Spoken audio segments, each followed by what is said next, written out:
Good afternoon. आज हम relation and function में चलेंगे। लेक्चर नंबर 7 2.3 है। इम्पोर्टेंट तो है ही है, +2 में भी यही चलती है आपके पास डेफिनेशन। आज हम चलेंगे फंक्शन की डेफिनेशन जो मेन है, उसी में डोमेन सीख लेंगे, रेंज, कोऑर्डिनेट, फाइनल इमेज और प्री इमेज भी हमारे पास है। एफ को बोलते हैं आप फाइनल इमेज। क्या मतलब देखते हैं। फंक्शन है, पहले डेफिनेशन देखें। फंक्शन इसका दूसरा नाम है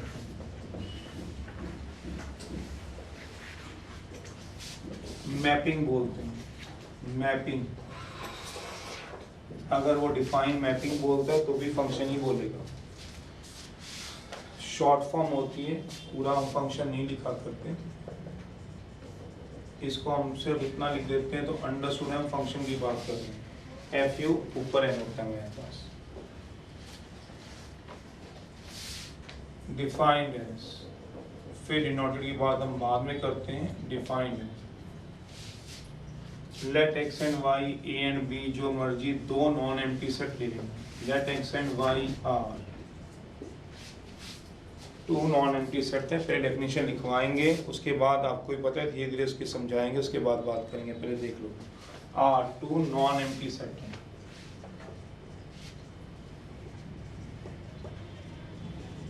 देन फॉर ईच, ईच का मतलब कोई आपसे परे नहीं है। ईच का मतलब हर एक वैल्यू के लिए, कोई भी ऐसे नहीं होनी चाहिए जो वैल्यू छूट जाए। For each value of X, X की हर वैल्यू के लिए। एक्स क्या है, ये नॉन एम्प्टी सेट एक्स की बात कर रहा है। Then for each value of X belong to capital X. तो ऑब्वियस सी बात है, ये मुझसे और आपसे परे नहीं है। कैपिटल एक्स किसको रिप्रेजेंट करता है, सेट को। स्मॉल एक्स उसका क्या रिप्रेजेंट करता है, एलिमेंट। जैसे हम कोई कैपिटल एक्स लिखेंगे 1 2 3 4, तो यहाँ पे जो 1 है ये वाला वो स्मॉल एक्स है, 2 जो है वो स्मॉल एक्स है, 3 जो है स्मॉल एक्स है, ये एलिमेंट है। इसमें स्मॉल एक्स क्या हो सकता है, 1 2 3 4। कैपिटल एक्स क्या हो सकता है, कर्ली ब्रैकेट में 1 2 3 4। ये फर्क है, सेट है, ये एलिमेंट्स होते हैं। तो स्मॉल एक्स एलिमेंट है, कैपिटल एक्स सेट है। Then for each value of X there exist, there exist का मैथ में एक सिंबल भी होता है उल्टा ही, जहाँ उल्टा ही लिखा मिले स्टैंडर्ड होता है, उसका अंडरस्टूड है मतलब क्या होता है, there exist a unique. Unique कोई आपसे दूर नहीं है, यूनिक का मतलब ओनली वन, यूनिक वैल्यू।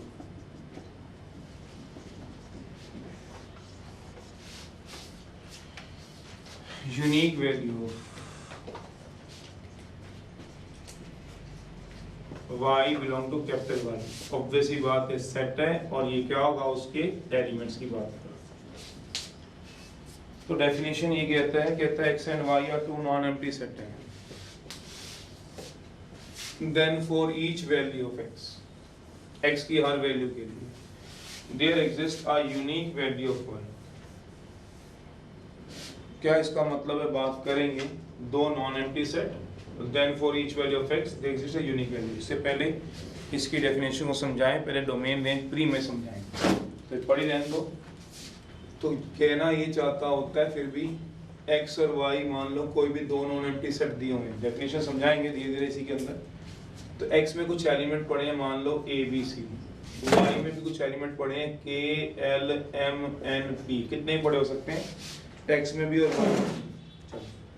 मान लो a का रिलेशन k के साथ है, b का रिलेशन m के साथ है, c का रिलेशन m के साथ है, a रिलेट है k के साथ, b m के साथ, c n के साथ। तो सबसे पहले बता रहे हैं प्री इमेज हम किसको बोलते हैं। अभी डेफिनेशन रब नहीं की है, डेफिनेशन लिखी हुई है। सबसे पहले है pre image. Pre image, all the elements of set x, जितने भी एलिमेंट्स होंगे। ऑल वर्ड लिखा है तो कहने की जरूरत नहीं, ऑल का मतलब क्या है, all the elements of set X. कहने का मतलब A B, B B, C B, जो क्वेश्चन में दिए होंगे, जैसे इसमें ए बी सी मांगा गया।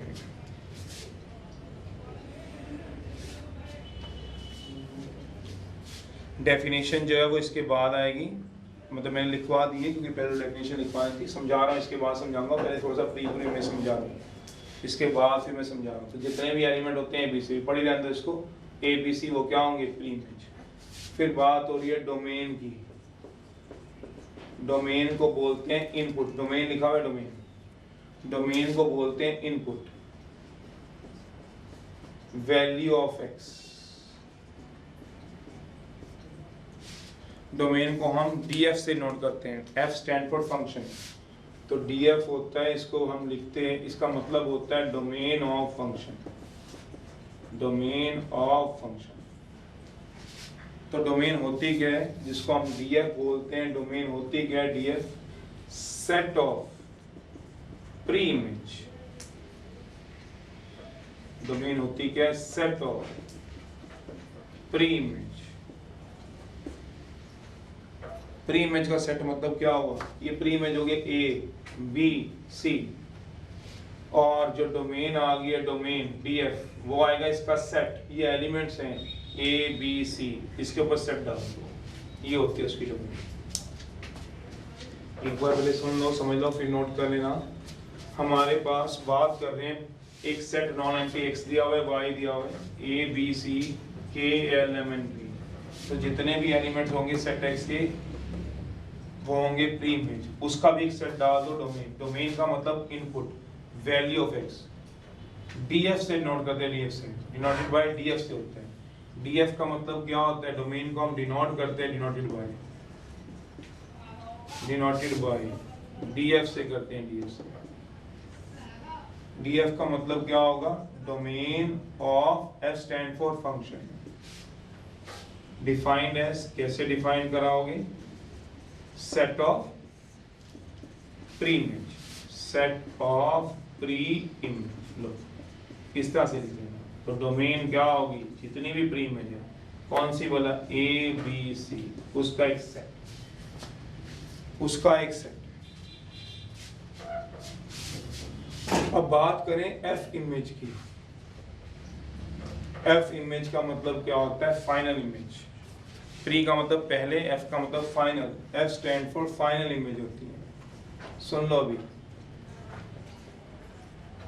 फाइनल इमेज है, all the elements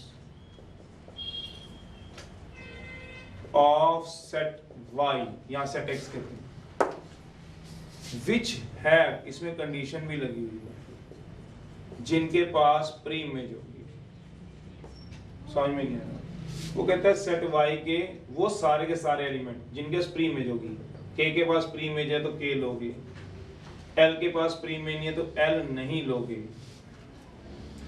M के पास प्री इमेज है तो M लोगे, N के पास प्री इमेज है तो N लोगे, P के पास प्री इमेज नहीं है तो P नहीं लोगे। मेरा मतलब आएगा सिर्फ K, M और N जिनके पास प्री इमेज है, सारे नहीं है। फिर है रेंज, रेंज का मतलब होता है आउटपुट, रेंज है रेंज, RF से नोट करते हैं, RF का मतलब होता है रेंज ऑफ फंक्शन, तो इसका डिनोट करते हैं RF से, ये होता है आउटपुट, रेंज को हम आउटपुट बोलते हैं। और वैल्यू ऑफ कोऑर्डिनेट Y की वैल्यू बोलते हैं, डिनोटेड बाय RF से होती है, RF से मतलब range of function, defined as, कैसे इसको डिफाइन करोगे, set of final image, final image का सेट, मतलब आलतू फालतू नहीं आएंगे। कहने का मतलब अगर मुझे रेंज डालनी है, रेंज, तो मैं इसमें क्या डालूंगा, K डालूंगा, हाँ डालूंगा, L नहीं रखूंगा, M रखूंगा, N रखूंगा, P नहीं रखूंगा, ये मतलब कोड में लास्ट है। फिर आएगी आपकी कोड में, कोड में कैसे डालोगे, CDF, CDF का मतलब क्या होगा, कोडोमेन ऑफ फंक्शन, कोडोमेन में क्या आएगा, पूरा सेट वाई आएगा। पूरा सेट वाई का मतलब उधर वाला, जैसे रिलेशन में आता था उधर वाला पूरा सेट वाई आएगा। उधर वाला आएगा पूरा सेट वाई। तो सेट वाई में कौन कौन से आएंगे? कोड मेन में, CDF में के आएगा, L भी आएगा, जबकि रेंज में L नहीं आएगा। K भी आएगा, L भी आएगा, N भी आएगा, पूरा सेट वाई। एक बार नोट कर लो, डेफिनेशन नहीं पूछनी। प्री इमेज किसने पूछना तो पूछोगे, डोमेन नहीं समझ आती तो पूछना, एफ इमेज, रेंज और कोड मेन पूछना। अभी फिलहाल डेफिनेशन नहीं पूछनी आपने, डेफिनेशन में समझाएंगे, सिर्फ अभी लिखवाइए। तो किसी भी फंक्शन की ये ABC सर कहाँ से आएंगे? ये क्वेश्चन में दिए होंगे। जैसे मैं अभी एग्जांपल दूंगा, इसके बाद जब ये रब कर दूंगा ये कैसे A K से रिलेट होगा, क्वेश्चन में दिया होता है। जैसे फंक्शन में दिया होता था A किससे रिलेट होगा, लेस देन में 1 किससे रिलेट हो रहा है 3 से, 1 किससे रिलेट हो रहा है 5 से, तो वो क्वेश्चन में दिया होते थे। तो ये क्वेश्चन में दिए होंगे। तो जनरल एग्जांपल लिखा है, ये जनरल एग्जांपल लिखा है सिर्फ ये समझाने के लिए कि इसमें डोमेन क्या है, रेंज क्या है, कोड मेन किसको बोलते हैं, बस ये समझाएंगे। Pre image elements of set X, final image element of set Y गलत हूँ, वो एलिमेंट जिनकी प्री इमेज होगी अब ठीक हूँ। तो सिर्फ ये 3 आएंगे, सारे नहीं आएंगे।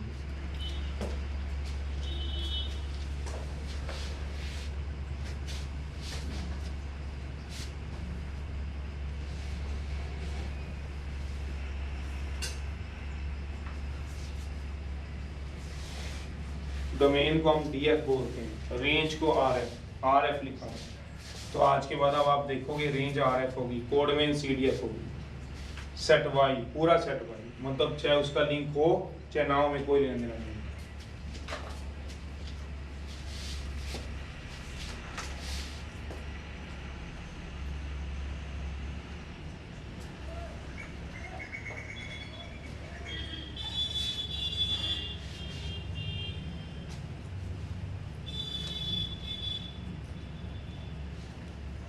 नोट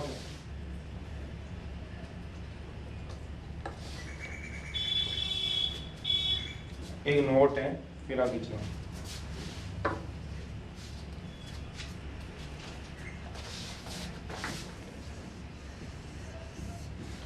यहां लिखवा रहा हूं नोट।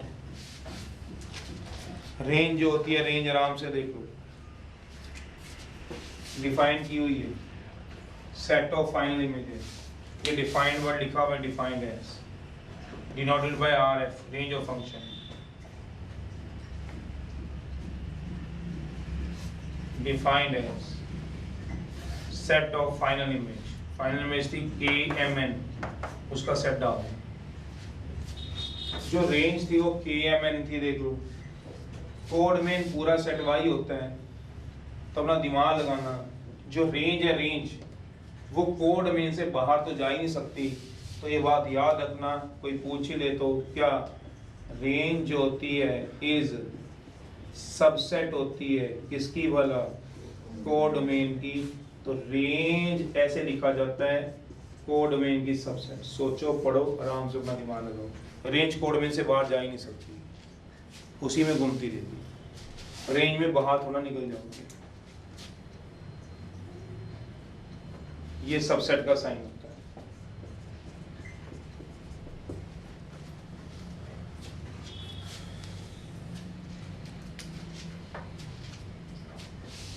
Denoted by. अभी फिलहाल पूछ सकते हो तो प्री इमेज किसको बोलते हैं इस क्वेश्चन की, किसी और की तो मैं इसके बाद एग्जांपल दूंगा, फिर डेफिनेशन समझाऊंगा। पहले छोटी मोटी बातें समझा दो। डोमेन, रेंज, कोडोमेन जो हमने पढ़ी होती है, डोमेन हम किसको बोलते हैं, set of pre image denoted by.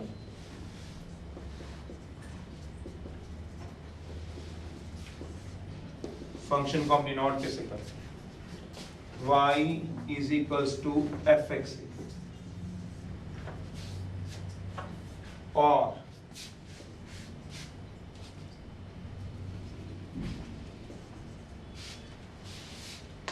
Order pair x, y से, और एक्स टू वाई से function such that X to Y और मैपिंग से X to Y y equals to F X, mapping से एरो डायग्राम जिसको तुम पीछे बोलते हो इसको बोलते हैं मैपिंग, इसका नाम होता है mapping. x to y map कर रहा है तो डिपेंड करता है, जैसे इसमें x टू y कर रहे हैं, हर बार जो करेंगे देखेंगे तो हम ऐसे नोट करते हैं y equal to F X से, x y से, एफ एक्स टू y से, या फिर एरो डायग्राम जैसे आपने पहले बनाया हुआ जैसे बना भी पड़ेगा। इसको एरो डायग्राम हम रिलेशन में बोलते हैं, इसमें मैपिंग भी होती है। चलिए जैसे इसका फंक्शन हमने लिखना है तो मैंने क्या बोला है, हम कैसे नोट करते हैं सोचना जरा। तो हम इसको डिनोट करते हैं x y से, y equal to F X से। इसको डिनोट कैसे करते हैं, तो y equal to F X से नोट करते हैं। देखो लिखा, अब हमने डेफिनेशन इसका ही पर पढ़वा जरूर दी। Let x and y are two non empty set है, पढ़ लो। देन फोर पढ़ लो ईच वैल्यू ऑफ, तो x क्या है एलिमेंट्स, किसके वाला, तो भैया यहाँ से x बिलोंग करता है, सोचना यहाँ से कौन बिलोंग करेगा, y। वैसे में पता है इनपुट जो होती है x, आउटपुट y। अब x मैंने कितना दिया बताओ जरा, x मैंने कितना दिया a, और y मेरा कितना आ रहा है देखो k, तो k equal to F A. सोचो क्यों k equal to F A, y मेरा k है और x मेरा a है, y में है, यहाँ पे पड़ा है। देख लो आप अभी डेफिनेशन नहीं समझाई, पर पहले मैं ये छोटी छोटी बातें निकाल दूँ। फंक्शन को रिप्रेजेंट कैसे करते हैं। इनपुट मैंने क्या दिया आप सोच लो, इनपुट मैंने a दी x, तो आउटपुट मेरी कितनी निकली k, तो y equal to F X होता है।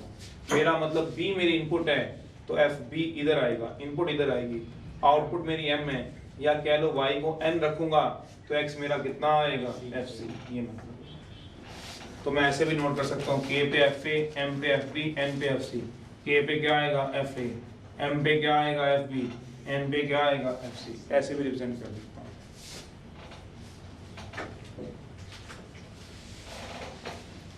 और इसको रिप्रेजेंट कर सकता हूँ किससे भला, x, y से। x क्या होता है एब्सिसा, y क्या होता है ऑर्डिनेट, देखो x y से। तो एब्सिसा मतलब इनपुट, तो जब मैं a पुट कराऊंगा तो मुझे क्या मिलता है k, a कराऊंगा k, b कराऊंगा तो c कराऊंगा तो ऐसे भी आप लिख सकते हो, चाहे ऐसे लिख लो, चाहे ऐसे लिख लो, चाहे ऐसे लिख लो। ये मैपिंग है और y को एफ एक्स में है और ऑर्डर पेयर में, वो आपकी मर्जी है। तो तीनों में से कैसे भी आप नोट कर सकते हो।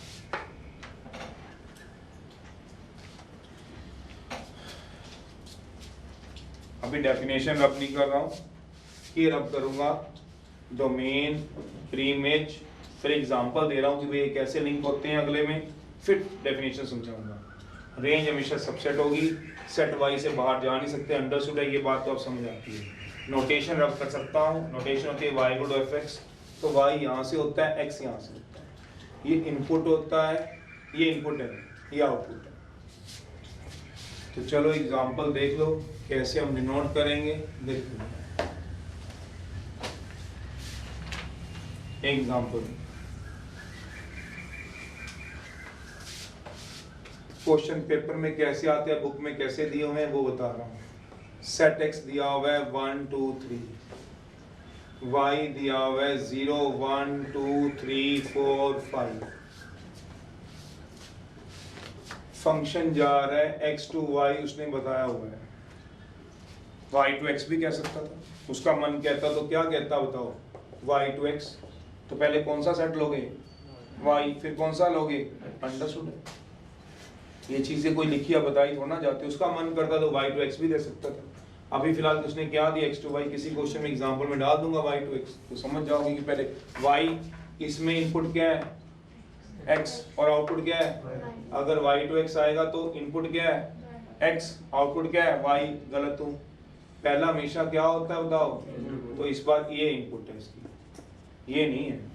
इनपुट इधर की होती है पहले वाली और आउटपुट बाद की होती है, ध्यान में। कोड में हमेशा ये इसका कोड में है, याद करो सेट वाई।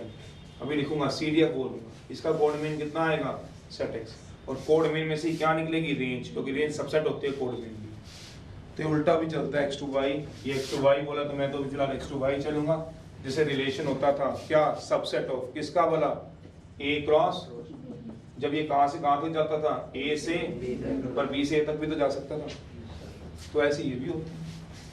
तो चलिए एनी हाउ ये आ गया। तो अब आपके पास फंक्शन जा रहा है x टू y, फंक्शन दिया गया हुआ है y equal to F X equal to X plus 2 दिया हुआ है। पूछेगा क्या, फाइंड करो डोमेन, ये डोमेन लिखिए रेंज कोडोमेन, ऐसे पूछ रहा है क्वेश्चन। मैंने पहले तो एबीसी में लिखा था, मैंने पर्टिकुलर लिख दिया 1 2 3। तो सॉल्यूशन देखो आराम से, अब देखना प्री इमेज फाइनल इमेज क्या समझ में आता है क्या नहीं। x ये y, x के एलिमेंट ऊपर मेंशन है 1 2 3, y के भी एलिमेंट मेंशन ही है 0 से लेके 5 तक है, 1 2 3 4 5 तक। ये छोटा बड़ा बना सकते हैं, बिल्कुल बना सकते हो। सेट जैसे छोटे बड़े होते हैं तो डायग्राम भी छोटा बड़ा बना सकते हो। मेरा मतलब कई बार यही ना दिमाग में रह जाए, ये ठीक है कि गलत है, ठीक है, छोटे बड़े से क्या बनेगा देना, एलिमेंट्स के ऊपर डिपेंड है, एलिमेंट्स कम ज्यादा कर सकते हैं, तो उससे कोई फर्क नहीं पड़ रहा। चलिए तो फंक्शन क्या दिया हुआ है बताओ जरा, आपको दिया हुआ है function y equals to F X equal to X plus 2, small x किससे बिलोंग करेगा और स्मॉल y, सोचना ये बातें दिमाग में होनी चाहिए जो ब्लू मार्क करना है।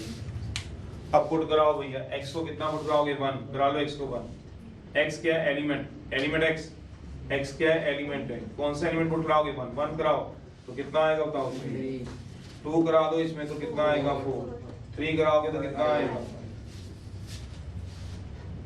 ये क्वेश्चन था, इसका सॉल्यूशन। अब आप क्या लिखोगे इसमें, प्री इमेज, प्री इमेज क्या आएंगे, जितने भी एलिमेंट से सेट x के, सिर्फ 1 2 3 बस खत्म। ये इसका प्री इमेज है। डोमेन, डोमेन होता है सेट x, पूरा सेट x, मतलब जितने भी एलिमेंट्स होंगे प्री इमेज के उसका सेट, डोमेन, डोमेन होता है सेट ऑफ प्री इमेज। तो ऑब्वियस ही बात है वो किसका बन गया, डोमेन, सेट x ही तो बन गया पूरा, प्री इमेज के सारे एलिमेंट आ गए, उसका सेट डाल दो 1 2 3। तो आप डोमेन को अपनी भाषा में क्या लिख सकते हो, सोचो इसको क्या लिख सकता हूँ बताओ, सेट x ही तो आएगा। क्यों, प्री इमेज में याद करो, पढ़ना जो definition, all the elements of set x, ये नहीं कहा किसी का कोई लिंक हो, तो सारे एलिमेंट सेट x के क्या होते हैं, प्री इमेज, उसका सेट क्या होता है, तो डोमेन सेट x ही तो हुआ। सोचो, चलिए फिर भी सोच लीजिएगा। फिर मैंने बताया फाइनल इमेज, एफ इमेज का मतलब था फाइनल इमेज। फाइनल इमेज में क्या आएगा, 0 1 2 छोड़ के, क्यों, क्योंकि इनका पीछे से क्या नहीं है, ये नहीं आएगा, सिर्फ वो आएंगे जिसका पीछे से लिंक है, या कह लो जिसके पीछे से क्या दी हुई है, प्री इमेज। फिर आएगा रेंज, रेंज को बोलते हैं RF, रेंज होता है सेट ऑफ फाइनल इमेज, याद करो, y नहीं, सेट y नहीं, सेट y तो कोड में नहीं होता है, रेंज छोटी भी हो सकती है। फिर आता है आपके पास कोड में, CDF को बोलते हैं कोड में।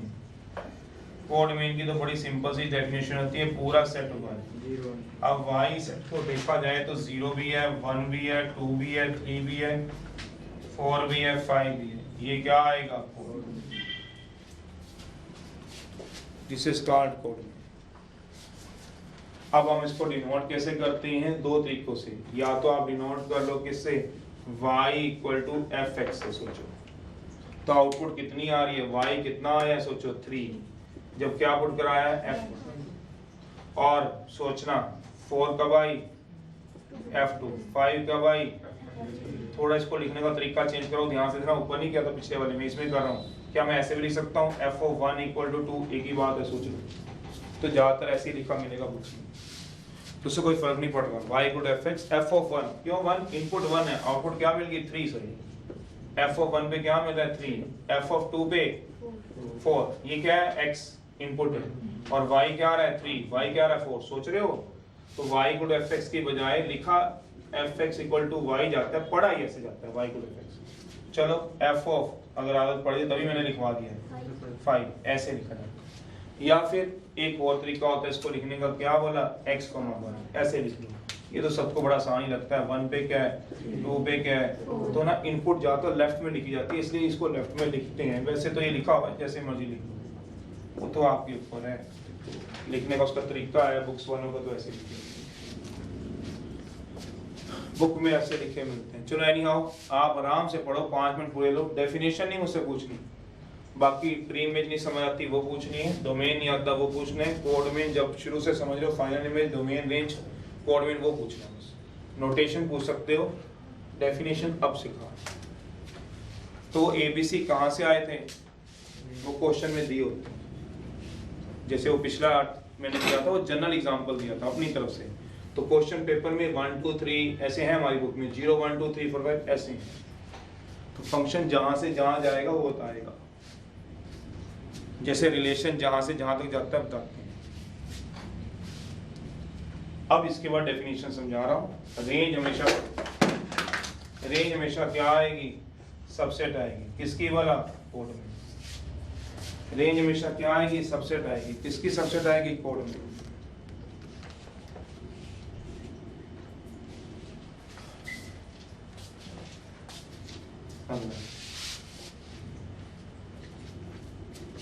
एग्जाम्पल नोट करना कर लो। जिस बच्चे को एबीसी से लेना देना बता दिया, सेट छोटे बड़े हो सकते हैं बिल्कुल। तो x to y मैपिंग बनाओगे, एक छोटी बना लो एक बड़ी, बिल्कुल बना सकते हो। ए हो, यहाँ पे क्या होता है 4 5 हो, बिल्कुल हो सकते हैं, क्या नहीं। अब डेफिनेशन समझो।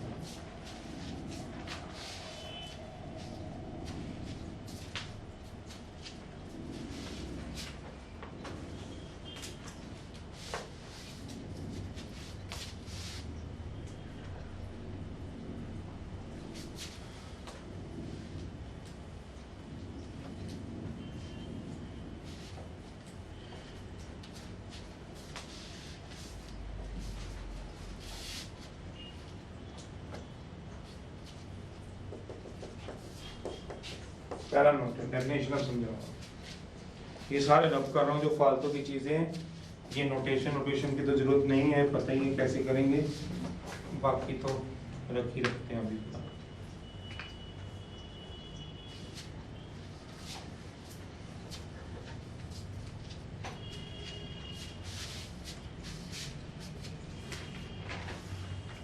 आराम से समझना, जो पूछ रहा होगा इसका पूछना, तब मैं चलाऊंगा।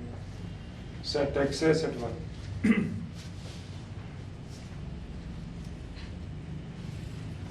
इसमें दिया हुआ है एबीसी, जनरल लिया हुआ है। पहला नोट है KLMN। मान लो ए का लिंक है के से, जिसने करना फटाफट नोट करो, फिर मैं चलाऊं। मैंने बोला है ए का लिंक है के से।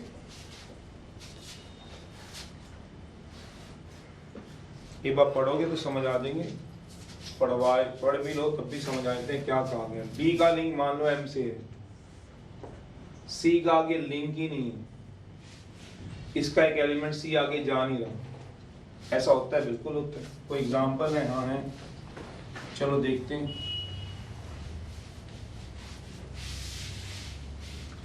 जैसे मान लो एक एग्जांपल दिया हुआ है, एक्स दिया हुआ है 1 2 3, y दिया हुआ है 0 1 2 3 4, फंक्शन दिया हुआ है y equal to F X equal to X square. तो मैंने क्या ले लिया, आप बोलोगे ना मैं जनरल का दे रहा हूँ, पर्टिकुलर मांगोगे तो मैं उसका एग्जांपल दे रहा हूँ, समझ रहे हो। x टू y है, फंक्शन जा रहा है x टू y, उसने बोला है। चलिए ये क्वेश्चन सॉल्यूशन है। सुन, सेट x में कौन है बताओ, 1 2 3, इसमें कौन है 0 1 2 3 4। फंक्शन कितना दिया बताओ जरा, x के। स्मॉल x किससे बिलोंग करेगा बताओ जरा, सेट x से। स्मॉल y किससे बिलोंग करेगा, सेट y से। 1 पुट कराऊं 1x को 1, तो 1 का होल स्क्वायर कितना होगा सोचो। 2 पुट कराऊंगा तो कितना आएगा बताओगे। 3 पुट कराऊंगा तो कितना आएगा, 9 है क्या, तो 9 आगे लिंक नहीं हो पाया। ये दिखाया उस एग्जांपल में। अब डेफिनेशन पे आते हैं। जैसा वो कहता है, अब डेफिनेशन समझा रहा हूँ जिससे नोट लिखवा रखे हैं, आराम से देखो। Let x and y are 2 non empty set. तो ये लाइन तो आपको समझ आ ही गई है, इसको तो कराने की जरूरत ही नहीं। तो x y क्या है इसमें, दो नॉन एम्प्टी सेट है, इसमें भी एलिमेंट है, इसमें भी है, एक्स वाई क्या ली है, दो नॉन एम्प्टी सेट। आगे पढ़ो, then for each value of X, तो ईच का मतलब क्या है, एक्स की हर वैल्यू के लिए, एक्स की ए के लिए भी क्या है ए, बी के लिए क्या है एम, सी के लिए तो मतलब एक्स का एक एलिमेंट क्या हो गया, फ्री हो गया। एक्स के सारे एलिमेंट क्या होने चाहिए, बिजी। मेरा मतलब ऐसा एक भी एलिमेंट ना रह जाए जो आगे लिंक ना हो। ए का लिंक बताओ के के साथ, बी का लिंक ये एक्स वाई है, वही है डिनोशन है ये, बी का लिंक एम से, सी का लिंक आगे है ही नहीं, डैश डाल दिया। अगर आप बोलो y equal to F X से डिनोट करना है तो क्या होगा, सोचो, मैं इसे लिख रहा हूँ ताकि ये तुम्हें अच्छी तरह दिमाग में चला जाए, आगे काम आएगा। एफ ए इक्वल टू के, सोचो एफ ए इक्वल टू के क्यों, ये बार बार बता रहा हूँ, एक्स है वाई है, ताकि प्रैक्टिस हो जाए तुम्हारी। F of B equal to M, F of C equal to है ही नहीं, तो ये कहता क्या होगा, नॉट अ फंक्शन। क्यों, क्योंकि यहाँ पढ़ो, then for each value, X का हर एलिमेंट क्या होगा, बिजी, अपनी लैंग्वेज में लिख सकते हो, कोई भी एक्स का एलिमेंट छूटा नहीं होना चाहिए। अगर एक भी एक्स का एलिमेंट छूट गया तो सुरक्षा चक्र टूट गया, तो इसका मतलब क्या आएगा, नॉट अ फंक्शन। पोलियो हो सकता है ना इसमें, समझे?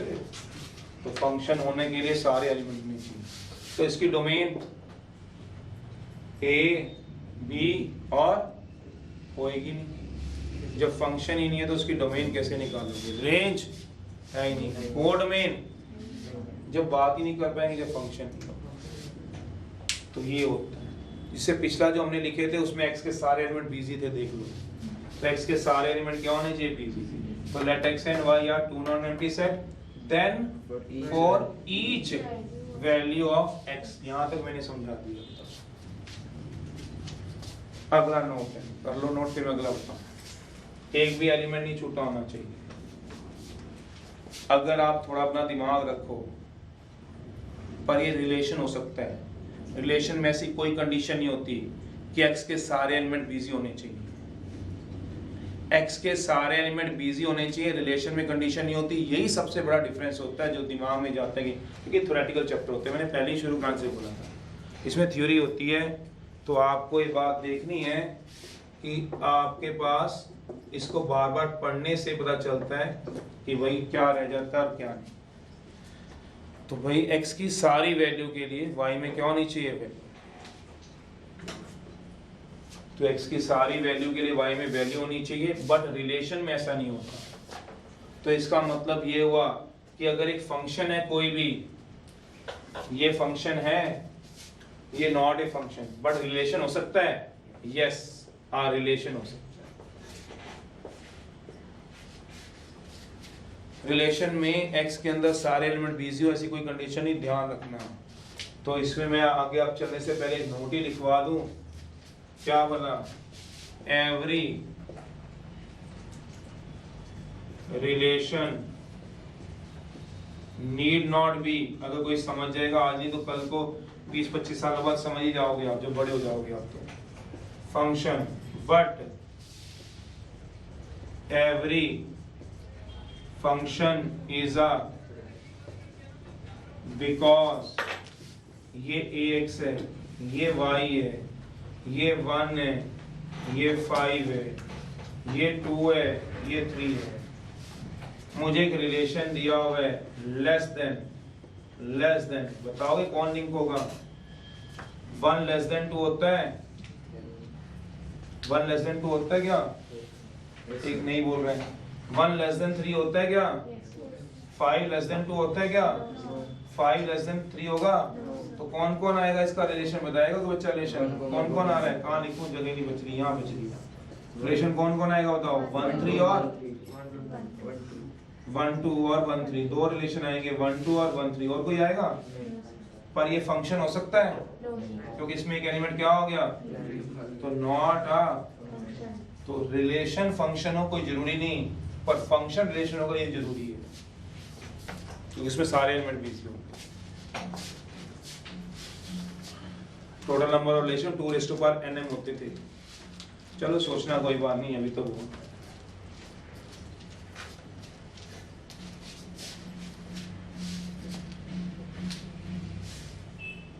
दूसरा नोट आधे का समझ में पढ़ो, 300-400 बार ये लाइन पढ़ो, आधे का भी समझ में, ऐसा नहीं होता कभी ना समझ में आए।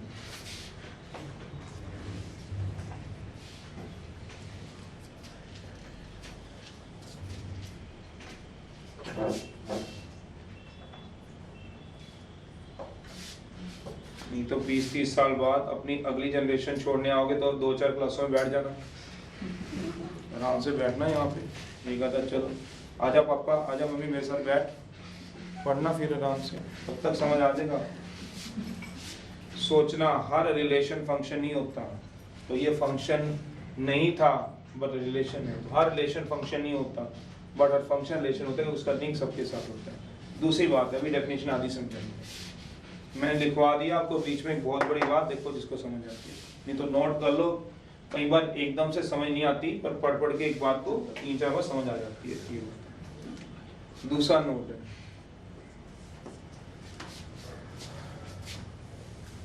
इसको रब कर रहा हूँ, जगह तो चाहिए ना, ये भी एग्जाम्पल लिखा हुआ है, कोई भी एक नोट कर लो, एक ही बात है, उसमें क्या है, ये भी वही बात है, ये भी वही बात है।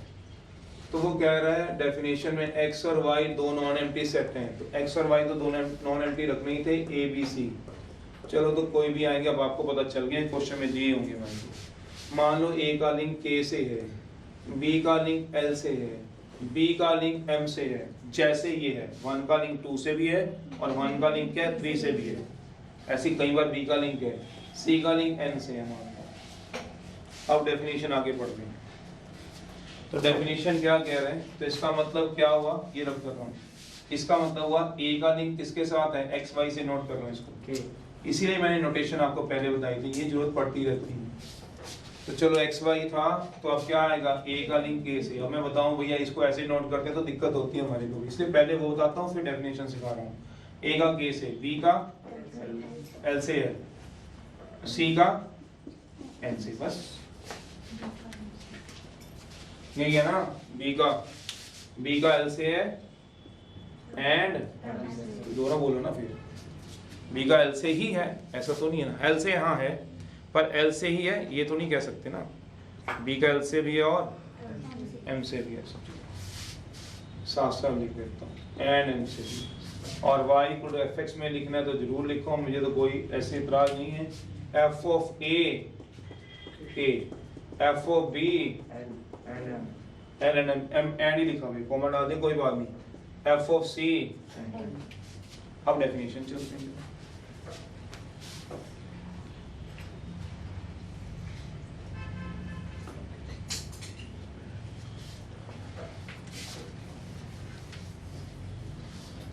let x and y are two non-empty set है, कर लो एक बार नोट कर लो, फिर मैं समझा दूंगा, एक बार चल लो, पहला नोट समझा दिया है, दूसरा है डेफिनेशन अभी आधी हुई है, आधी और समझा रहा हूं।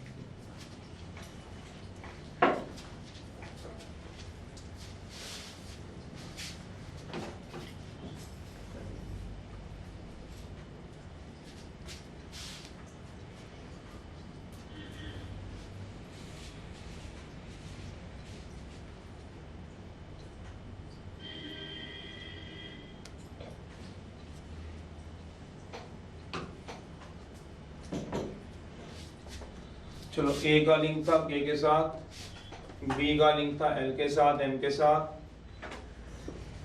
c का लिंक था n के साथ, f of a पे k, f of b l and m, f of c n जैसे मर्जी कर लो। अब डेफिनेशन आगे से चला रहे हैं, पहले शुरू से पढ़ें, let x and y are two non-empty set, जो कि इसमें है, तो पहली लाइन तो इसमें भी क्लियर है, टू non-empty set है। then for each, क्या x के सारे एलिमेंट बिजी हैं, a भी बिजी है, b भी बिजी है और c भी बिजी है, अभी तक बिजी है सोचो।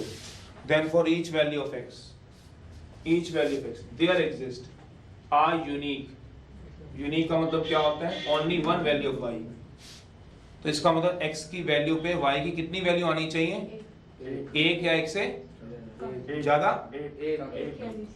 एक या एक से कम, कम भी कैसे आ जाएंगे, कम आएंगी तो हर वैल्यू x की बिजी नहीं होगी, सोचो एक ही आएगी, नहीं तो मैं यहाँ एट मोस्ट ना लिखता हूँ, ज्यादा एक या उससे कम, यहाँ पे क्या लिखा है, यूनिक वैल्यू। तो अब आप देखो, आपने a पुट कराया x को, ये देखो x ये चल रहा है, y की एक वैल्यू आ रही है k, c पुट कराया a की वैल्यू आ रही है n, पर b पुट कराया तो कितनी वैल्यू आ रही है, सोचो, ये सोचो कितनी वैल्यू आ गई है, तो ये क्या आ गया, नॉट यूनिक। ये यूनिक कहां से रह गया, सो नॉट अ, समझ रहे हो, फंक्शन ही। फंक्शन होने के लिए क्या होनी चाहिए, x की कितनी वैल्यू होनी चाहिए, नहीं, y की एक वैल्यू होनी चाहिए। x की हमें बात ही क्या पता, x के बारे में कहां लिखा है कि एक वैल्यू होनी चाहिए, x की हर वैल्यू बिजी। ईच और यूनिक एक ही चीज होती है इंग्लिश में, ईच वर्ड और यूनिक वर्ड नहीं। ईच का मतलब हर एक, यूनिक का मतलब एक वैल्यू, दोनों में बहुत फर्क होता है, आप सोचना आराम से। तो x का हर एलिमेंट बिजी होना चाहिए, ये गलत बात है, और एक ही वैल्यू देना चाहिए, वो एक गलत बात है। तो कहता है ये नहीं आएगा, तो इसको हम याद ऐसे रखते हैं मैथ में, लेस देन, ये लेस देन का साइन बना हुआ है, देख लो, ये लेस देन का साइन है, इधर देखो, तो नॉट अ, जब लेस देन का साइन है तो फंक्शन नहीं होता, जैसे ये लेस देन का साइन है, चाहे भले ही 5 बिजी होता है इसका, फिर भी ये क्या होता है, नॉट ए फंक्शन, क्योंकि कौन सा साइन था, पर रिलेशन है, रिलेशन है, ये बड़ा नीचे का रिलेशन को ऐसा कुछ नहीं, कंडीशन फंक्शन। रिलेशन तो क्या बोला था, मैं तो ऐसे आऊंगा कि भाई सबसेट आऊंगा, इसका वाला, बस मुझे क्या, बट इसकी डेफिनेशन में 3 बातें मैंने बताई। तीसरी बात,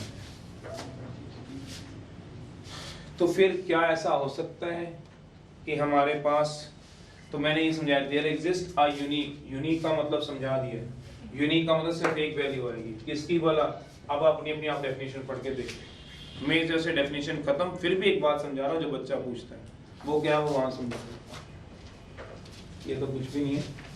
तीसरा नोट है, ये भी लिखी हुई है डेफिनेशन, आप आराम से मेरे में से पढ़ लो, अगर नहीं समझ आ रही अपनी कॉपी में से पढ़े। तीसरी बात है, चलिए ये x है, ये y है, a b c है, a l m n है, a है, b है, c है, मान लो ये आ गया, क्या अब ये यूनिक रही क्या, देखते हैं क्या फंक्शन है, देखते हैं जरा। तो मैंने इसको किससे नोट करना बताओगे, x, y से, या फिर y इक्वल्स टू fx, ऐसे नोट करते हैं। बताओ x कितना दूंगा, स्मॉल x इसमें से है, और capital x small x small y इसमें से है। ये क्या ऊपर लिखा हुआ है, a के लिए बताओ कितना आएगा, a, b के लिए l, c के लिए l, मतलब f ऑफ a कितना आएगा बताओ, k, f of b l, f of c l। अब डेफिनेशन पढ़ो, लास्ट बार एक बार फिर पढ़ो, x and y are two non-empty set, तो x और y इसमें भी दो non-empty set है। Then for each value of x की हर वैल्यू के लिए, a b c हर वैल्यू के लिए, इसमें भी x की हर वैल्यू के लिए, there exists a unique value of y, x की हर वैल्यू के लिए y में क्या होनी चाहिए बताओगे, यूनिक वैल्यू होनी चाहिए। तो मतलब यूनिक का मतलब सिर्फ एक वैल्यू होनी चाहिए, तो x की एक वैल्यू के लिए y में कितनी वैल्यू आ गई, 2 वैल्यू, x की एक वैल्यू के लिए y में कितनी वैल्यू आ गई, अब तुमने x को a पुट कराया तो y में कितनी वैल्यू आई, एक वैल्यू पुट कराई b, तो y में कितनी वैल्यू आई, एक वैल्यू आई l, c पुट कराई तो कितनी वैल्यू आई, ये दोनों वैल्यू क्या आई, सेम। तो उसने ये कहां लिखा है, यूनिक डिफरेंट वैल्यू, क्या उसने डिफरेंट वर्ड यूज किया है, क्या ये एक पुट कराने पे एक ही वैल्यू आ रही है, ये सेम आ रही है कि डिफरेंट आ रही है, तो हमें क्या नहीं देना सेम आ रही है डिफरेंट, हमें तो क्या चाहिए, यूनिक चाहिए। यूनिक का मतलब क्या है, अगर एक इनपुट दे रहा हूं आउटपुट भी कितनी आएगी, एक दूंगा तो एक दूंगा तो, चाहे भले ही दोनों क्या आ रही हैं, और क्या आ रही है भले ही, हमें क्या लेना सेम और डिफरेंट से, कोई लैंग्वेज कोई कहां डेफिनेशन में लिखा है कि, या फिर तो डेफिनेशन में लिखता यूनिक एंड डिफरेंट, या तो ये वर्ड लिखता तो मैं कैच भी हम करते, जब डिफरेंट तो क्या यूनिक और डिफरेंट एक ही बात होती है मैथ में या कहीं पे भी, साइंस में या इंग्लिश में, यूनिकनेस का मतलब सिर्फ एक, डिफरेंट का मतलब अलग अलग। तो उसने कब बोला डिफरेंट होनी चाहिए, तो या तो डिफरेंट वर्ड बोलता तो मैं डिफरेंट लेता, तो डिफरेंट बोला नहीं तो लेंगे नहीं, तो इसका मतलब ये क्या होगा, यस। एग्जाम्पल है इसके भी, कहते हो मैं दे देता इसका एग्जाम्पल, ये रब करना पड़ेगा, इसके नीचे एग्जाम्पल दे दें। तो इसका मतलब पता क्या हुआ, ये कौन सा साइन होता है मैथ में, तो ग्रेटर देन का साइन है तो क्या आएगा, क्या दुनिया में ऐसा कोई फंक्शन है, अभी दिख रहा हूं इसको रब करते।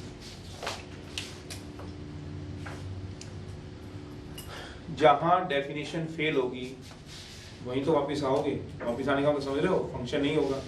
जहां डेफिनेशन फेल नहीं हो रही है, एक पे कितनी वैल्यू आ रही है, एक, चाहे वो डिफरेंट आ रही है चाहे वो क्या आ रही है, तो कहाँ लिखा है, पढ़ लो आप अपनी डेफिनेशन, बुक की पढ़ लो, चलो अपनी नहीं पढ़ी तो कहीं से पढ़ लो। एग्जाम्पल दे देते हैं, इसका एग्जाम्पल वो इसका होगा, इसका भी है, सभी के एग्जाम्पल है। बाकी जो आप क्वेश्चन कराओगे तो सभी के एग्जाम्पल आएंगे आपके पास, ऐसे तो नहीं है किसी के नहीं रहेंगे, तो देखने हैं तो देख लो। एग्जाम्पल है x लेने तो चलो x ही ले लो, -1 0 1 2, y ले लो 0 1 2 3 4 5 ले लो, -1 भी लेना ले लीजिए लो, फिर इतनी दूर क्या जाना है। y equal to fx equal to, पता है कौन सा फंक्शन है, क्या लिखा मैंने, मॉडुलस फंक्शन है, मॉड x तो लिखा है, क्या हो गया मॉडुलस लिखा, x क्या ले लो, x क्या तो ले सकते हो, x के ले लो, मॉड x ले लो, जो मर्जी ले लो, आपने मॉडुलस लेना मॉडुलस ले लो, x के तो सुना ही होता है, क्या होता है अपर एंड पैराबोला, किसी को पता हो तो, क्वाड्रेटिक है क्वाड्रेटिक, चलो बना लीजिए, यहाँ बना लेता हूँ, बोलो x को, और ये y को वैल्यू डाल दूंगा, छोटा बड़ा डाल दिया, कोई टेंशन नहीं है, -1 0 1 2, y equal to fx equal to, चलिए -1 0 1 2 3 4, चलो -1 डालना, इनपुट तो यही डालोगे, आउटपुट आएगी, -1 डालना 1, 0 डालो 0, 1 डालो 2 डालो, समझ में नहीं आया, कौन सा साइन बन गया सोचो, ये दो वैल्यू पे सेम वैल्यू नहीं आ रही, स्टिल ए फंक्शन, यस, कौन सा साइन है, ऐसे सोच लो बस, आपके लिए बच्चों के लिए सोचना बहुत है, ग्रेटर देन, क्यों ग्रेटर देन होता है, कोई पूछ ही ले तो कहना बाय डेफिनेशन, डेफिनेशन ही तो उसका रीजन है। मॉड x भी आ जाएगा, मॉड ऑफ -1 1 होता है और मॉड ऑफ 1 भी 1 होता है, तो मॉडुलस भी आ जाता, चाहे x स्क्वायर समझ लो, कोई भी एक समझ लो। फोर्थ है, फिर कुछ बच्चे इस तरह से पूछते हैं,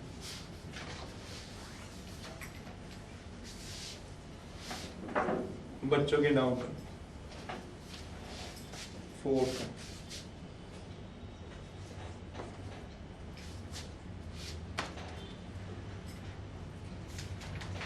सेट x दिया हुआ है, सेट y दिया हुआ है, ये बच्चों के doubt, y equal to fx है, क्या दोनों सेट में सेम एलिमेंट आ सकते हैं, जैसे इसमें डालें ABC, इसमें आप डाल रहे हो KLMN, इसमें डाल रहे हो इसमें, क्या सेम आ सकते हैं, बिल्कुल आ सकते हैं।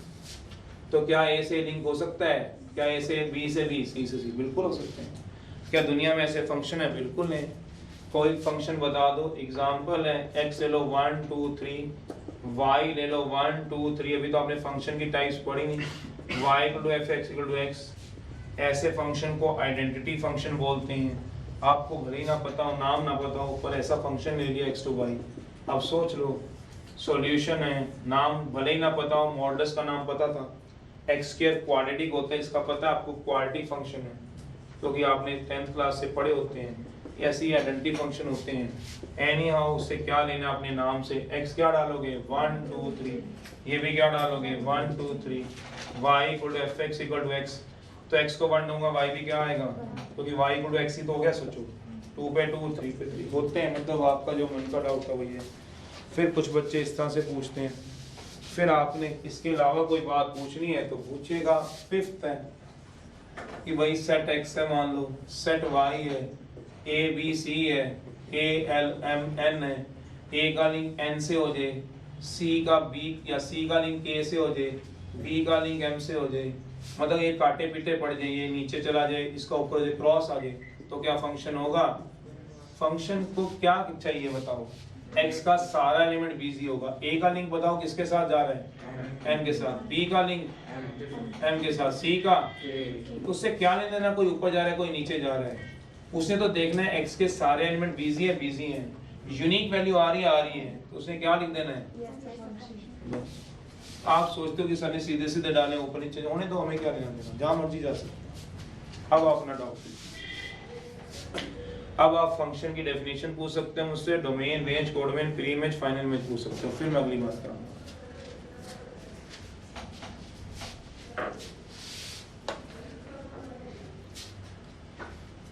10% पर वो भी बहुत है। 100 में से 10, 10 में से 1, 5 में से आधा बच्चा भी बहुत है जो इसका ज्योमेट्रिकल मीनिंग समझे। नहीं समझ आता तो कोई जरूरी नहीं है, ये सारी बातें थोड़ी सी ऊपर है। अगर कोई ग्राफ ग्रुप में जाना चाहता है जियोमेट्रिकल, क्या फंक्शन, एक कर्व फंक्शन होगी कि नहीं होगी हमें कैसे पता चलता है? कर्व से हमारा क्या मतलब है, ये क्या है, फंक्शन है कि नहीं हमें कैसे पता चलता है वो बताओ। ये तो हमें, अगर हमें मिल गया कौन वाला y/x², तो फंक्शन है कि नहीं कैसे पता चलेगा, हम चेक कर लेंगे। पर अगर एक कर्व बना के दे दी ऐसे वाली, बताओ वो फंक्शन है कि नहीं है? किसी ने ट्रिग्नोमेट्रिक कर्व करी हूं, ये कर्व होती है, सोचो जरा, किसी एक आधे को याद हो, आधे को तो क्या करूंगा sin x की, तो फंक्शन है कि नहीं है, तो कैसे पता चलता है वो बताता हूँ। Geometrically a given curve is a function or not, देख लेना आप तक पहुंच पाए तो। अभी मैंने 10% बोला है, 10 में से एक बच्चा भी चला जाए तो काम आ जाएगा उसके, नहीं तो बस इतना ही है। फिर मैं आगे ग्राफ ग्रुप समझाऊं, फिर आगे चलूं। कहता है ग्राफिकली हमें कैसे, ज्योमेट्रिकली कैसे पता चलता है curve is a given curve is a function or not. Draw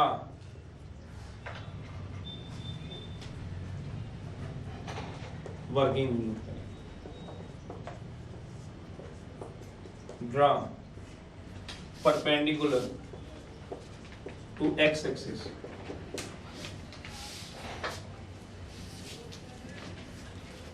cut the curve. नहीं तो देखो सारे, भले लॉजिक ना तुम्हारे दिमाग तक घुस के, वो पता चल जाएगा तुम्हारे को। Cut the curve only at one point, +2 तक जाते जाते पक्का पता चल जाएगा। Only at one point for each and every value of x.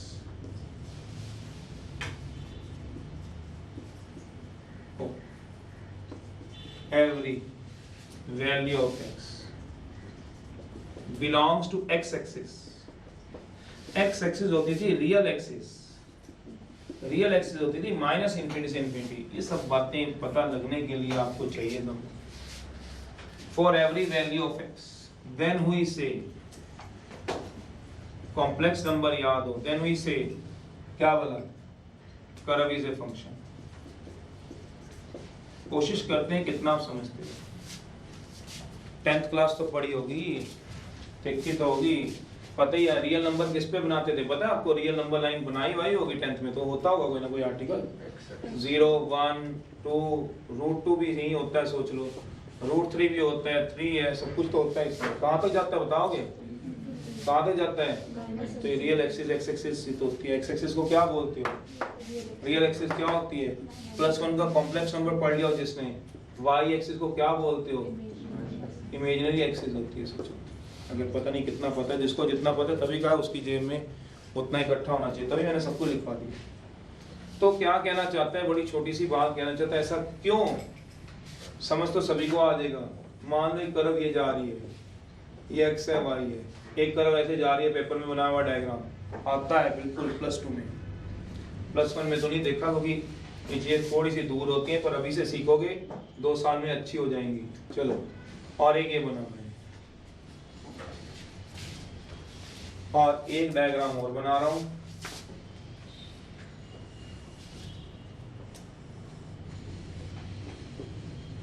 Mix मत करो। वो पूछ रहा है इनमें से कौन सी कर्व फंक्शन है कि नहीं है। तुम्हें क्या करना है, अपने मन में या पेंसिल से या पेन से कॉपी पे वहां पे परपेंडिकुलर गिराओ। किस पे बोला? एक्स एक्सिस पे। परपेंडिकुलर गिरा लेंगे, किस पे गिराओगे, जरा एक्स पे गिरा लो। कर्व कहाँ है, ये कर्व जा रही है, कितने पॉइंटों पे भी टच करिए, एक पे, कितने पॉइंटों पे टच करिए, एक पे, एक पे, एक पे, जहां से मर्जी परपेंडिकुलर गिरा लो, कितने पॉइंटों पे टच कर रही है, सोचो, एक पे। तो यस अ फंक्शन। टच करने का मतलब क्या है, मैं राउंड ऑफ कर देता हूं, यहां देखो आराम से, कौन वाला परपेंडिकुलर, किसको टच कर रहा है, draw perpendicular to X axis, X axis perpendicular draw करो, cut the curve only at one point, एक ही पॉइंट पे काटें, एक परपेंडिकुलर एक से ज्यादा पॉइंट पे नहीं काट रहा। तो then for each and every value of X, X की हर वैल्यू के लिए जहां से मर्जी परपेंडिकुलर गिरा लो, जहां से मर्जी गिरा लो, काटेगा एक पॉइंट पे, काटेगा एक पॉइंट पे। तो ऐसी कर्व्स क्या होती है, फंक्शन। अब यहाँ परपेंडिकुलर गिराओ, जैसे सर्कल की इक्वेशन होती है, बताइए सर्कल की इक्वेशन है x माइनस एच का हाउस के, जिन्होंने सर्कल पढ़ लिया सेंटर 0 0 पे नहीं है, इक्वल टू ए स्क्वायर। अब गिराओ, कितने पॉइंटों पे टच कर रही है, तो कहता है ये सर्कल जो है इज नॉट आ कर्व, तो है कि सर्कल कर्व ही नहीं होती, कर्व तो ये तभी लिखा हुआ है ड्रा, देखो एक given curve is a function not, ये बताया गया। अब यहाँ गिराऊंगा, सोचो यहाँ पे मैंने गिराऊंगा, टच कर रहा है कितने पॉइंटों पे, एक पॉइंट पे, यहाँ कितने पॉइंटों पे टच कर रहा है, एक पॉइंट पे। पर जब मैंने परपेंडिकुलर गिराया, आराम से जब यहाँ परपेंडिकुलर गिराया, सोचो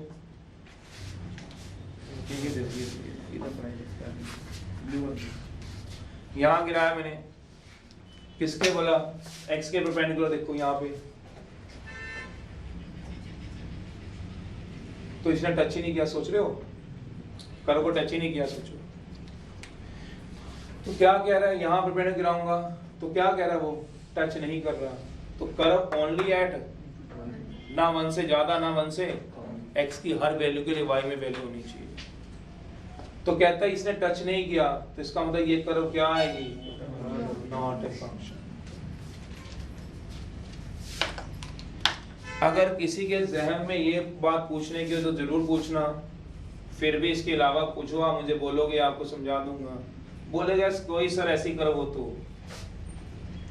तो ये यार गिराया मैंने x पे, एक पे टच किया सर मेरा, तो ये कर्व दी हुई है y एक्स एक्सिस, समझ रहे हो, y एक्सिस, ये कर्व मैंने बनाई है ऐसे, यहाँ गिरा रहा हूँ तो एक पे टच कर रही है, यहाँ गिरा रहा हूँ तो कितने पे टच कर रही है, किसी पे एक पे, किसी पे दो पे। अगर किसको समझ आ रहा हो तो सर ये फंक्शन होगा कि नहीं होगा, तो मेरे कहने का मतलब आपसे ये पूछना है, ये सिर्फ मुझे बताओ फंक्शन होगा कि नहीं होगा। आराम से डेफिनेशन पढ़ देना, ए का लिंक है, बी का लिंक है, सी का लिंक है, क्या फंक्शन है, एक बताओ, एक किससे रिलेटेड है, तो एक के लिए कितनी वैल्यू आ रही है, एक, क्यों नहीं है फंक्शन। अगला चेक करो, बी पे कितनी वैल्यू आ रही है बताओ, एक पे, सी पे कितनी वैल्यू आ रही है बताओ, तो बताओ इन दोनों पे तो एक एक वैल्यू आ रही है, फिर क्यों नहीं है फंक्शन।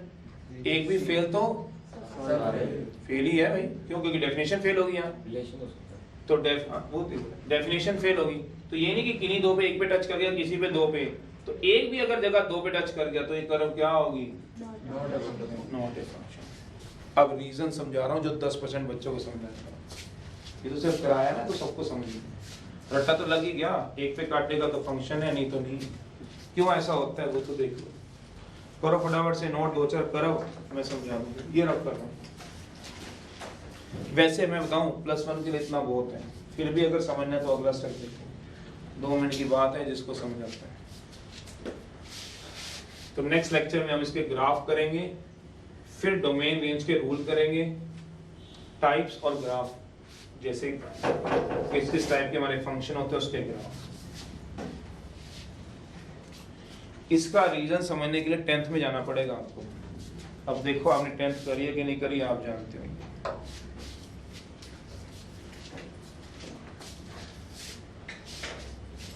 मुझे एक कोऑर्डिनेट ज्योमेट्री में पॉइंट बना दो 1,2।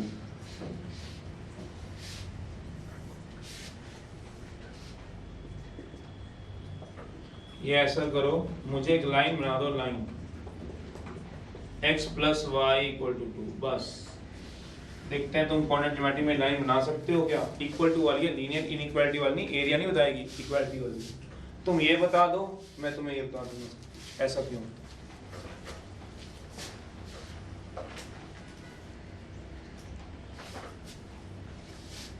चलो वो 2 मिनट है, 2 मिनट के अंदर बताना है, तो मर्जी है जितना आपसे खाया जाए, क्योंकि थ्योरेटिकल चैप्टर होता है, ये थ्योरी इसमें ज़्यादा होती है, बार बार पढ़ना पड़ता है, बिना पढ़े ये आपके तक पहुंच जाए हो ही नहीं सकता, ये कहना गलत। अगर पूरा सीखना है तो आपको पढ़ना पड़ेगा बार बार, स्लो चलता है चैप्टर थोड़ा सा। ये एक्सरसाइज है जो मेन है, क्यों? क्योंकि प्लस 2 में इसमें 4 नंबर का क्वेश्चन आना ही आना होता है, तो बेस ये आपका। किसी के भी प्लस 2 के नोट्स खोलना है, सब कुछ है उसमें। चलिए हम टेबल बना लेते थे, तो आपने टेबल बना लिया होगा, x को कुछ वैल्यू देते थे, चलो आपने अपनी जो भी वैल्यू दी होगी, 0 डालोगे तो कितना आएगा 2, 1 डालोगे तो 1, 2 डालोगे तो 0, यही आएगा, सोच लो। तो ये आ गया 1 2 1 2, तो 0 पे कितना है 2, 1 पे 1, 2 पे 0, ये डाल दी होगी। तो ये पॉइंट डालना, तो मुझे क्या डालना है 1, 2, 0, बस एक ही पॉइंट होता है, बस इसे समझा दूंगा। अब मैंने आपको क्या कहा, वही बात कही जो आपने मुझे यहाँ कही है। अब मैंने यहाँ परपेंडिकुलर गिराया, देखो जरा, इसने यहाँ टच किया, तो x की वैल्यू क्या दी है बताओ 1, और y की वैल्यू क्या दी है बताओगे? सोचो, इधर से y की वैल्यू 1 आई है, सोच लो, बनाया आपने खुद हाथ से बनाई है लाइन, मैंने तो ना बनाई है। तो इसका मतलब क्या हुआ, अगर इसने यहाँ टच कर दिया, x 1 है, y भी 1 है, तो x की एक वैल्यू के लिए y में कितनी वैल्यू आ रही है सोच लो। अब मैं कहता हूँ ये लाइन बाई चांस ऐसे चली जाती, सोचना मेरे पास ऐसे चली जाती है ना, तो कोई रे होती, इससे टकराती और उधर से वापस चली जाती। अब आप सोचो, इस परपेंडिकुलर को मैं क्या आगे बढ़ा सकता हूँ? बढ़ा सकता हूँ। तो एक वैल्यू तो यहाँ देता y की 1, बस एक ही वैल्यू देता, सोचो एक वैल्यू यहाँ भी तो देता y की, सोचो मान लो 3 देता, मान लो चलो 3 दे देता, तो अब x की एक वैल्यू के लिए, x की 1 के लिए y कितना आता बताओगे?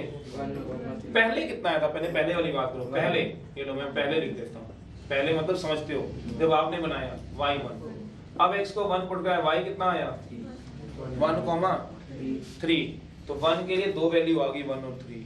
अब सोचो फंक्शन ने यही तो सिखाया था, क्या बोला, ये x है ये y है, x की एक वैल्यू के लिए y में अगर 2 वैल्यू आ जाए, b भी आ जाए और l भी आ जाए, या कह लो 1 के लिए अगर 1 वैल्यू आ जाए, 1 के लिए 1 आए, क्या ये फंक्शन है बताओगे?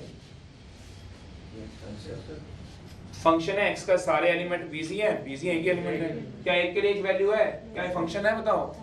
पर अगर यही वाला मेरे पास x ये आ जाता, y ये आ जाता, मुझे नहीं पता ना अब तक कहाँ पहुंचे, एक 1 है एक 3 है, मान लो एक 1 पे जा रहा है एक 3 पे, क्या ये फंक्शन होता? सोचो जरा, क्यों नहीं होता? लेस देन का साइन, ऐसे सोच सकते हो, या 2 वैल्यू आ गई, 1 के लिए क्या आ गई 1 भी आ गई एंड, तो इसका मतलब ग्राफ से कैसे पता चलता है फंक्शन है कि नहीं है? अगर वो परपेंडिकुलर, सोचो जैसे पहले लाइन थी, एक पे ही काट रहा है सोच लो, तो एक पे काटने का मतलब y की एक वैल्यू देना, एक पे काटने का मतलब y की एक वैल्यू देना।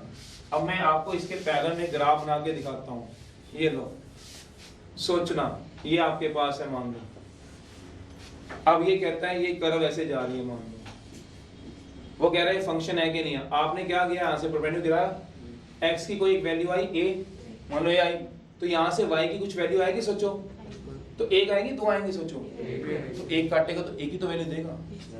पर अगर मैं यहाँ पे देखूं, सोचना x की मैंने एक वैल्यू दे दी a, क्या y की एक वैल्यू आई है सोच लो, एक आ गई b मान लो, और दूसरी क्या आएगी सोच लो y की c आ गई मान लो, तो x की एक वैल्यू के लिए सोचो x और y का वेन डायग्राम बनाओ, एरो डायग्राम बनाओ, मैपिंग बनाओ, x की एक वैल्यू डाली a, तो y में कहाँ कहाँ लिंक हो पाएगा बताओ, b पे और तो क्या फंक्शन होगा? बस यही वही तो रीजन है, तो इसीलिए ये भी फंक्शन है, इसीलिए ये डबल वाला ये भी फंक्शन है। अब मैं आपसे बोलता हूँ, क्या ये आपसे फंक्शन है? सोचना, अगर जो बच्चे समझते हो ये x है ये y है, मान लो a b c है, a l m है, a से लिंक है, सी से लिंक है, बी का आगे लिंक ही नहीं है, मान लो बी का आगे लिंक नहीं है, तो क्या ये फंक्शन है? बताओगे आप क्यों नहीं है? क्योंकि x के सारे एलिमेंट क्या होने चाहिए? तो ये फ्री नहीं बैठा मामा।